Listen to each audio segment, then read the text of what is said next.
YCP 15వ ఆవిర్భావ దినోత్సవ వేడుకలు గుంటూరులో వైభవంగా నిర్వహించారు. జిల్లా పార్టీ కార్యాలయానికి ఆ పార్టీ నేతలు అంబటి రాంబాబు, మోదుగుల వేణుగోపాల్ రెడ్డి పాల్గొన్నారు. మీరు నన్ను పొద్దు మీద ఎక్కించుకోగలరేమో కానీ మిమ్మల్ని మాత్రం ఎక్కిస్తారు. ఈరోజు 15 సంవత్సరాల పసిబిడ్డ ఈ యొక్క వైఎస్ఆర్ కాంగ్రెస్ పార్టీ. కానీ ఈరోజు రాష్ట్రంలో ప్రతి పేదవాడు గర్వపడే విధంగా 50 ఏళ్ళ సర్వీస్ చేసింది ఈ పార్టీ. ఈరోజు ప్రతి ఒక్క పేదవాడి గుండె చప్పుడు ఈ పార్టీ మా కోసం పుట్టిందనేటువంటి భావంతో ఈ యొక్క పేద ప్రజానికి ఉన్నారు. అందుకని ఈ పార్టీని కాపాడుకోవాల్సినటువంటి బాధ్యత మా కార్యకర్తలది, ఈ రాష్ట్ర ప్రజలు. ఈరోజు ఈ యొక్క పార్టీ యొక్క పవిత్రమైన దినం.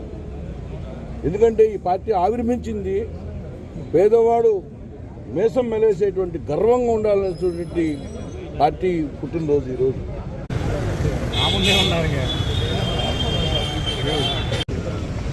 చాలా కష్టాల నుంచి, నష్టాలలో నుంచి, రాజశేఖర రెడ్డి గారి చితి మంటల నుంచి చారిత్రక అవసరం కోసం ఆవిర్భవించినటువంటి రాజకీయ పార్టీ. ఏదో అధికారం కోసం ఆవిర్భవించిన రాజకీయ పార్టీ కాదు. ఆ రోజున డాక్టర్ వైఎస్ రాజశేఖర రెడ్డి గారి మరణం తర్వాత కాంగ్రెస్ పార్టీ రాజశేఖర రెడ్డి గారి కుటుంబాన్ని వేధిస్తున్నప్పుడు ఆ కాంగ్రెస్ పార్టీ నుంచి బయటకు వచ్చి ఈ పార్టీని ఏర్పాటు చేసుకోవాల్సిన అనివార్యమైనటువంటి రాజకీయ పరిస్థితులు ఏర్పడితే జగన్మోహన్ రెడ్డి గారి నాయకత్వంలో ఈ పార్టీ 14 సంవత్సరాల క్రితం ఇదే రోజున డాక్టర్ రాజశేఖర రెడ్డి గారి సమాధి చెంతన ఆవిర్భవించింది. రాబోయే రోజుల్లో జగన్మోహన్ రెడ్డి గారి నాయకత్వంలో పేద సాధనలో సంక్షేమాన్ని దృష్టిలో పెట్టుకుని ఈ పార్టీ ప్రభుత్వం, రాబోయే ప్రభుత్వం ముందుకు పోతాయని నమ్మకంతో మీకు తెలియజేస్తాను. దేశ చరిత్రలోనే ఏ ముఖ్యమంత్రి కూడా చేయలేనటువంటి సంక్షేమాన్ని 5 కోట్ల మంది ఆంధ్రులకు అందించినటువంటి ఏకైక పార్టీ, ఏకైక ప్రభుత్వం, ఏకైక ముఖ్యమంత్రి వైఎస్ఆర్ కాంగ్రెస్ పార్టీ, జగన్మోహన్ రెడ్డి గారి ప్రభుత్వం అందించనేటువంటి మాటలో ఎటువంటి అతిశయోక్తి లేదని చెప్పేసి కూడా నేను చెప్తా ఉన్నాను. ఈరోజు మా పార్టీ వైఎస్ఆర్ కాంగ్రెస్ పార్టీ ప్రజల పక్షాన, ప్రజల తరఫున, ప్రజలకు అండగా నిలబడుతుంది. 29 జగన్మోహన్ రెడ్డి గారిని మళ్ళీ సీఎం చేసుకొని పేదలకి ఎప్పుడు అండగా ఉండే పార్టీ ఏదైనా ఉంది అని అంటే అది వైఎస్ఆర్సీపీ మాత్రమే అని చెప్పి ఇప్పటికీ ప్రజలకు అర్థమైంది. ఖచ్చితంగా 2029 జగన్మోహన్ రెడ్డి గారిని సీఎం చేసుకోవడానికి ప్రజలందరూ కంకణం కట్టుకొని ఉన్నారు. ఆ మాటకి మేమందరం కట్టుబడి ఉన్నాము. ఆయన్ని ఫాలో అవుతూ, ఆయన ఆశయాల్ని ముందుకు తీసుకెళ్తూ, ఏ విధంగా ప్రజలకు ఏ కష్టం ఉన్నా వైఎస్ఆర్సీపీ పార్టీ ఖచ్చితంగా ఉంటుంది అని చెప్పడానికి ఇది ఒక నిదర్శనంగా తీసుకొని ఈరోజు. అనంతరం పానుగంటి చైతన్య ఆధ్వర్యంలో జిల్లా పార్టీ నాయకత్వంలో పెద్ద ఎత్తున యువత పౌరు భాగంగా ఈ ర్యాలీ నిర్వహించారు. ఈ ర్యాలీ పెద్ద ఎత్తున యువకులు, నిరుద్యోగులు పెద్ద సంఖ్యలో హాజరయ్యి నిరసన వ్యక్తం చేశారు. యువత పౌరు బ్యానర్ చేత పట్టుకుని స్వామి థియేటర్ దగ్గర నుంచి ర్యాలీగా బయలుదేరారు. స్వామి థియేటర్ దగ్గర ఉన్న వైఎస్ఆర్ విగ్రహానికి పలువురు నాయకులు పూలమాలలు వేసి నివాళులు అర్పించారు. అక్కడి నుంచి బయలుదేరి నేరుగా జిల్లా పార్టీ కార్యాలయానికి చేరుకున్నారు. అక్కడ జిల్లా పార్టీ వినతి పత్రాన్ని చేసి విద్యార్థులకు చెల్లించాల్సిన పత్రాలు వెంటనే చెల్లించాలని డిమాండ్ చేశారు.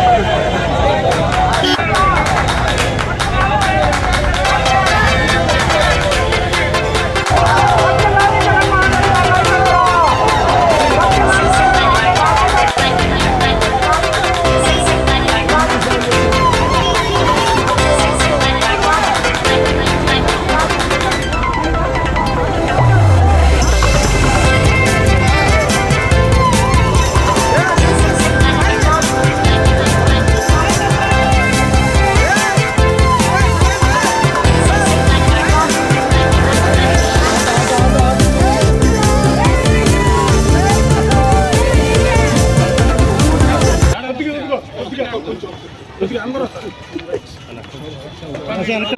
అంతం కాదు, ఇది ఆరంభం మాత్రం. Fees reimbursement first demand, The second demand is the Nirudyoga Bhutti. Third demand is the PPP mode of medical institutions, 17 medical institutions Andhra Pradesh. మేమైతే చెప్తున్నాం కదా, ఈ ఉద్యమాలు అనేది మా కోసం కాదు, ఈ రోజు ఈ రాష్ట్ర ప్రజానికం కోసం. ఏదైతే చంద్రబాబు నాయుడు గారు అబద్ధాలు చెప్పి ప్రభుత్వాన్ని ఏర్పాటు చేసుకున్నాడో, కనీస ధర్మం పేదవాడి ఆత్మనాదాలు వినాల్సినటువంటి ధైర్యం కూడా మీకు లేదు నేను భావిస్తాను. రాబోయే రోజులు ఈ ప్రభుత్వం ఏదైతే తప్పించుకుందో వాటన్నిటిని ఎండగడతాం, నిలబెడతాం, తలలో దించుతాం, మెడలు వంచుతాం, మేము అనుకున్న సాధిస్తామని చెప్పి తెలియజేసుకుంటూ ఈరోజు ముఖ్యంగా రాష్ట్ర ఈ ఉద్యమాన్ని 3 డిమాండ్ కనుక ఈ ప్రభుత్వం కనుక చేయకపోతే రస్తారోకాలు ఉంటాయి, అమరనాథ దీక్షలు ఉంటాయి. అవసరమైతే కేంద్ర ప్రభుత్వంతో మాట్లాడి ఈ రకంగా ఎలక్షన్ కమిషన్లో కూడా అబద్ధాలు చెప్పి గవర్నమెంట్లోకి వస్తే రాబోయే రోజుల్లో ఏం చేయాలనే బిల్లును కూడా మేము ఈరోజు పార్లమెంట్లోకి తీసుకెళ్ళడానికి కూడా మేము పునరాలోచిస్తామని చెప్పి తెలియజేసుకుంటూ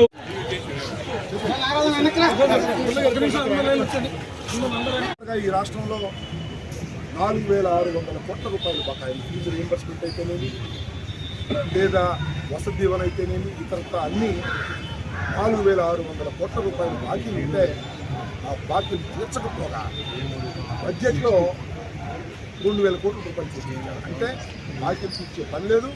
ఈ సంవత్సరానికి మళ్ళీ 2,000 కోట్లు కాదు, ఇంకా అదనంగా కూడా బాకీలు పడేటువంటి పరిస్థితి. ఇది చాలా దారుణమైనటువంటి అంశం. దీని మీద ప్రభుత్వం మీద దృష్టికి తీసుకొచ్చేందుకు ఒక కారణం. రెండో అంశం ఏంటంటే విద్యార్థులకు సంబంధించి కాకోకుండా ఇంకా యువకులకు సంబంధించి చంద్రబాబు నాయుడు గారు మీ అందరికీ తెలుసు, ఆయన హామీ ఇచ్చాడు. ఏమని? నిరుద్యోగ వృత్తి 3,000 రూపాయలు అంటారు.